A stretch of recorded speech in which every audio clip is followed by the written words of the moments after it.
Happy East Creek has been possessed by a demon. Since Eileen's horrible death a fortnight past, the creek has been polluted by a foul oil and an abundance of strange totems. Mary Johnson, 1825.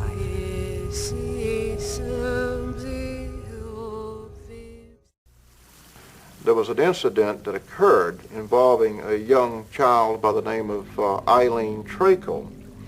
This little girl was playing in a very shallow stream of water and she drowned.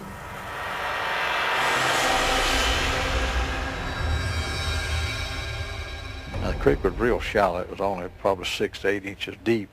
A child could just wade across or crawl across there, really. It was so shallow. Well, supposedly, according to the story, there was 12 witnesses who observed a ghostly white hand come up out of the water and drag the child under the water. That's all they could see. Nobody ever saw a face or a body. All they remember seeing was the arm and the hand. And before they could get to her, she had pulled her down.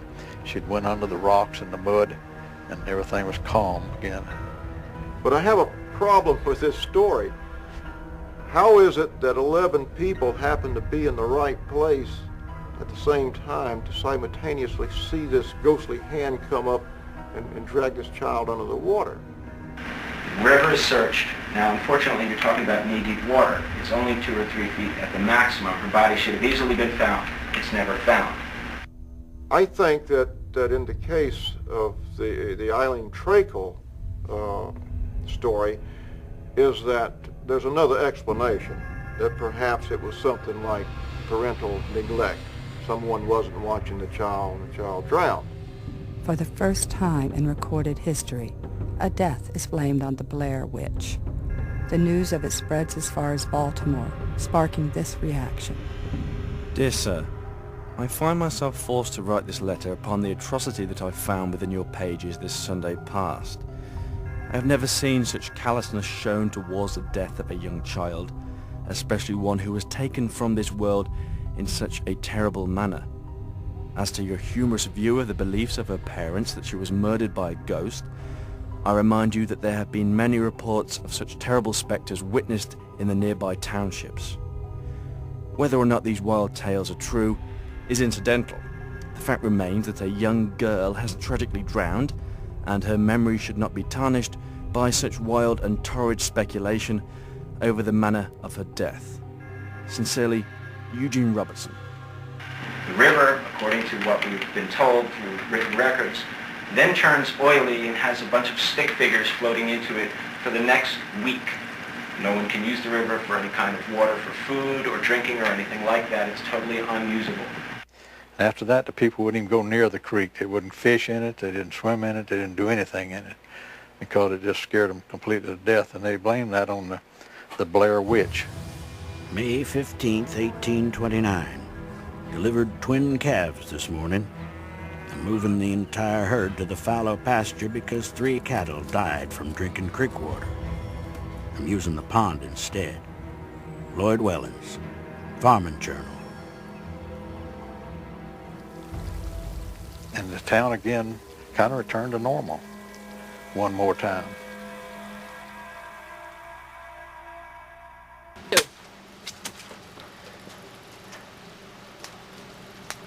They went into the woods prepared to find death.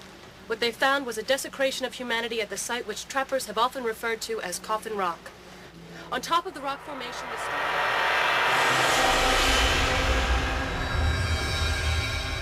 There was a lady lived there in town when I was a boy. She was 50 years old when I knew her. And she told me that when she was a little girl, she had been walking in the woods one day and this lady appeared to her. And she wasn't walking, she was floating in the air really, and took her by the hand and led her to an old house back in the woods and took her down in the basement and left her there and said she'd be back. And she left. And the little girl sat there, she said, for several hours, and finally she got scared. She was able to crawl through a window and ran back to town. But in the meantime, the town had started to search for her. They sent out a search party to look for her in the woods. But it's plausible here that this little girl was only telling a story of the Blair Witch as she heard it from maybe her parents her siblings, or her friends. But what is strange about this case was that the first search party that had gone out to look for the little girl had vanished. When the entire search party failed to return, another search party was dispatched to find them. What they found was a massacre. And that search party come up on Coffin Hill or Coffin Rock and found those men. The first search party had been killed, laid out on a flat rock in the woods. They had been disemboweled, and on their faces, their hands and feet were carved these strange pagan symbols. And they were heavily cut in by the rope, so they were alive when they were tied up. And somebody had disemboweled every one of them and cut some letters and stuff in their foreheads. And very good, it wasn't crude. You could read whatever was there. It was all symbolic type stuff. And it scared them very bad, and like most it would anybody. Like I couldn't have stood there very long. Their bodies were in a severe state of decomposition. So the search party goes back to get help, and when they return, the bodies have vanished without a trace. But they could still smell death in the air, which where men die or women die, that you can always smell that. And there was no sign of them there. Now, if you notice, there's been an interval of about 60 years in between these events, and if we move forward to 1940, which is about 60 years, we find another interesting situation that happens in this very same area. There are an unusually high number of children laid to rest here, most of whom passed in the 1940s. Yet no one in the town seems to recall anything unusual about this time. To us, anyway. Yet legend tells a different story. One whose evidence is all around us, etched in stone.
I remember Mr. Parr was an old hermit. Right.